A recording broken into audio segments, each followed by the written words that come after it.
Today we take a very historic action that was 45 years in the making.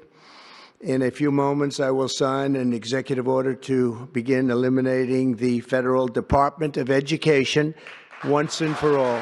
One of the most dangerously recurring questions of the second Trump administration is whether or not we are in the midst of a constitutional crisis. And it seems like we can point to, I don't know, half a dozen different actions by the Trump administration, which suggests that we are, including potentially this one. Donald Trump finally fulfilled a dangerous campaign promise and signed an executive order today to eliminate the congressionally mandated Department of Education, a power he simply does not have. And again, this might trigger another constitutional crisis. To bring in somebody to discuss the legality of it, the constitutionality of it, I have my friend and yours, my Live and Learn co-host, Pisco, an attorney. Pisco, what the hell is going on? What is Trump doing? And is it constitutional?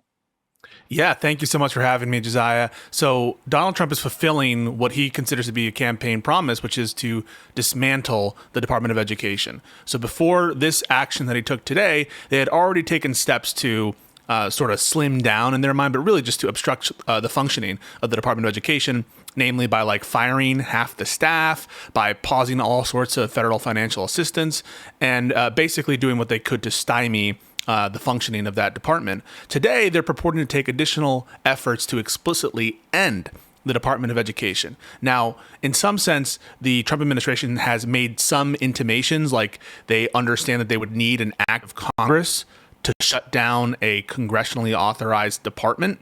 But in all practicality, what this should signal to you as someone who's watching along is they are going to do everything in their power to functionally stop the Department of Education, whether or not they get the votes required in Congress to formally end it. And of course, so you just say real quick on that note, this is a good segue here. Let's actually watch a clip of Donald Trump signing this executive order surrounded by human props in the form of children that he likely despises. Here we go. It was very lucky. I signed another document that turned out to be very good for the country, and I said, let's use that same pen. I don't know, is anybody superstitious? Ron, are you superstitious?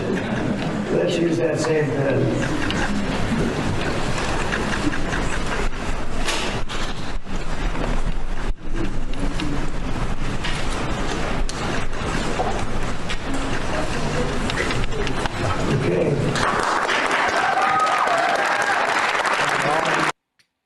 So yeah, that is Donald Trump signing the executive order, the text of which at the time of recording has not been officially released. But again, so you were saying that, you know, this is an action by Trump and Linda McMahon, the education secretary, and others to functionally kill, to de facto kill the education department, even if they don't get the votes to do it in Congress. So can we explore that a bit more? Like, is this a difference without a distinction or distinction without a difference? Or is this something that Trump can effectively legally do? And really, Congress is only needed to basically get rid of the letterhead? Yeah, so there's some lack of clarity at the margins because we've never had a situation where a president of the United States has so flagrantly violated their oath to take care of the law be faithfully executed. You know, Congress created these programs every year. They authorize appropriations to go directly to the Department of Education. The Department of Education does student loans. They fund, they don't fund most of the schooling budgets, but they fund a significant something like 10% of all public schooling that's, you know, beneath college level is funded by the Department of Education. And so they do a lot of different functions. And so the question you're asking is, constitutionally, can he do this?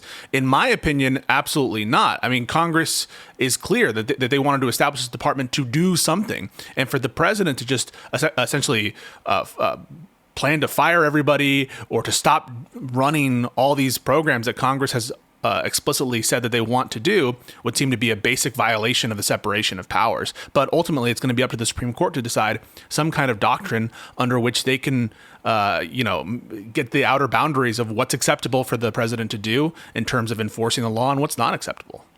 So when I was looking into this as well, it seems like this is something that he would need not only a majority in the House, obviously, because the House governs by majority rule, but he would need a filibuster-proof supermajority in the Senate in order to sign a bill into law that would formally end the education department. I know, obviously, the law is your lane, but we both share an interest in politics.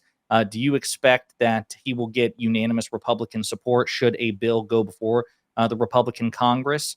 Set Democrats aside for the moment. But if he proposes a bill, do you think one will be proposed and pass the House and get unanimous support in the United States Senate to end the Department of Education?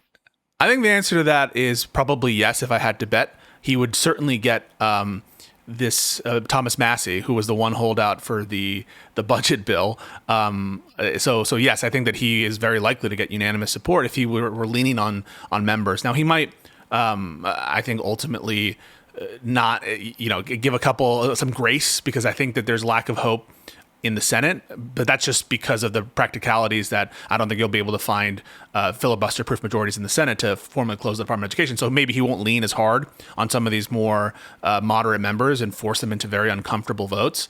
And there's some reporting that indicates that House Republicans are uncomfortable with what this is, because it would be an incredibly unpopular vote, especially for moderates, where teachers unions have some influence maybe in some purple districts.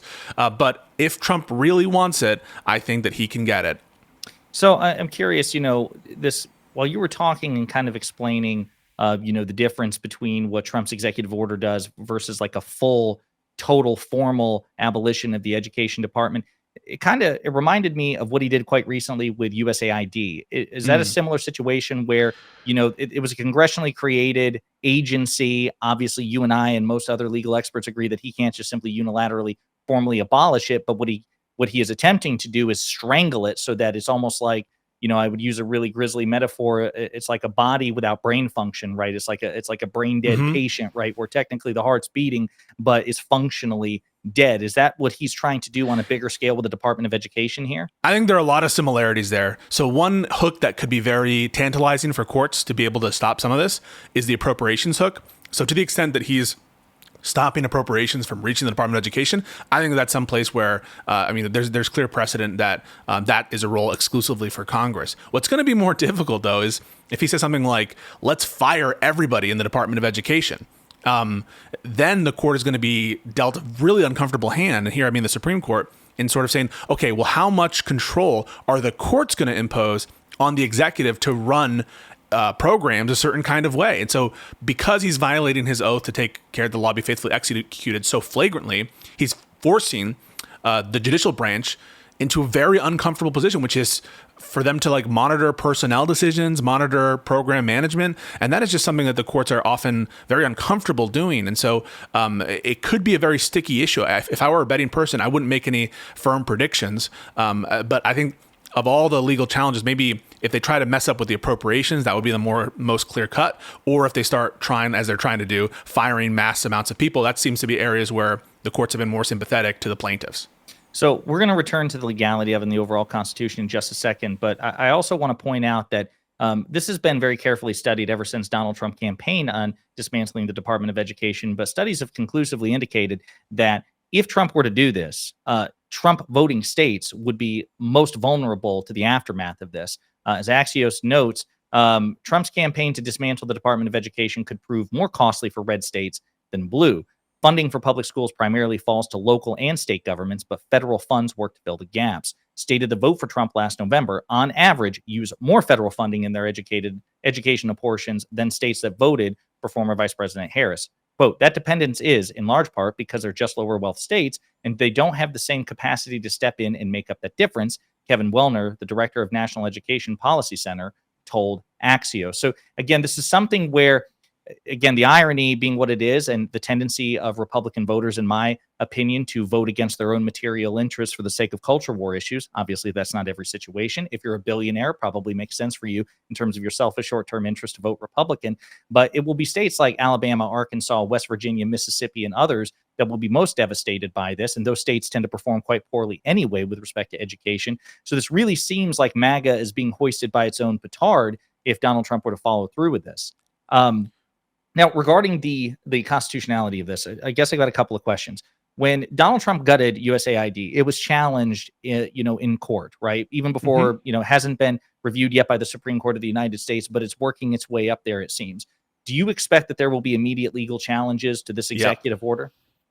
Yeah, I expect that to be coming up very quickly. They've been planning for this, and the litigants have been expecting this kind of action ever since the start of the Trump administration. So I'm sure they even have their plaintiffs picked out, that a lot of these legal documents have already been sort of filled out and written out. So yeah, I expect challenges to come very quickly, because you can expect, if they're shutting off valuable functions, that they're going to be plaintiffs with real standing to bring claims, whether that's students or states, right, that are receiving funding, or whether that's anyone who is running operations or private vendors who are associated with some of these different programs. So yeah, I expect challenges to come, and I honestly expect that to be a vicious battle in the courts. Is this, I don't know, again, I'm the layman here, that you're the lawyer, but is this subject to a potential like class action suit or anything like that, or no? Is that totally outside the purview? I could imagine, it's possible, but it's probably not advisable. Class actions have a lot of procedural weirdness to them and annoying steps you have to jump through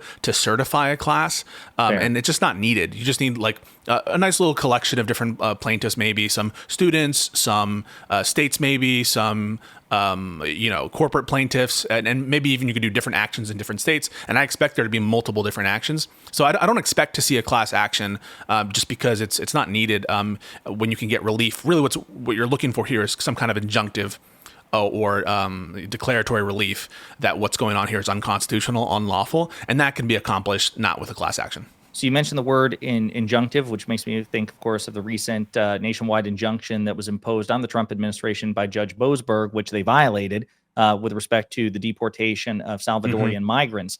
And so I'm curious, it seems very, very possible, at least, to entertain the idea that another nationwide injunction will be imposed on the Trump administration with respect to this executive order.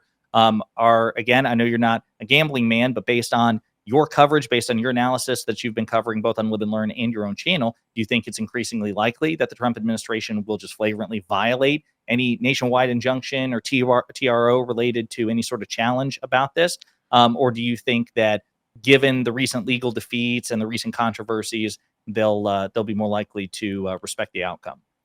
Yeah, I think the answer is they're willing to do it. They're willing to defy the courts, and they've already done it with the order that you just referenced.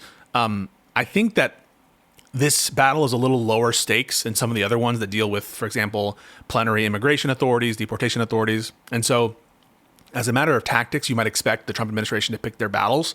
But really, there's nothing beneath these people. And frankly, I wouldn't put it past them if they decided, hey, if there's a nationwide injunction to stop defunding or dismantling the Department of Education, they might just disobey it, or they'll make these kind of excuses. Oh, we didn't understand the order, or, oh, the order was unclear. And they do this kind of gamesmanship where they pretend not to know what's in the clear order and they violate it. And then all the enlightened centrists and stooges pretend as though we have to have this presumption of good faith when it's obvious. They know what's going on and they know that they're violating at least the spirit of what the Article 3 courts are ordering.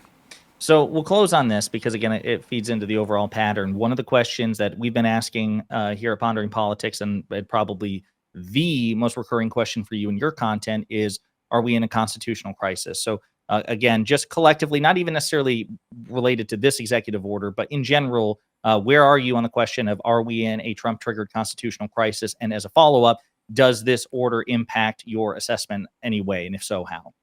Yeah, it's overdetermined for me. I thought that we were in a constitutional crisis before there was flagrant violations of the court orders, because I thought that there would very quickly be flagrant violations of court orders.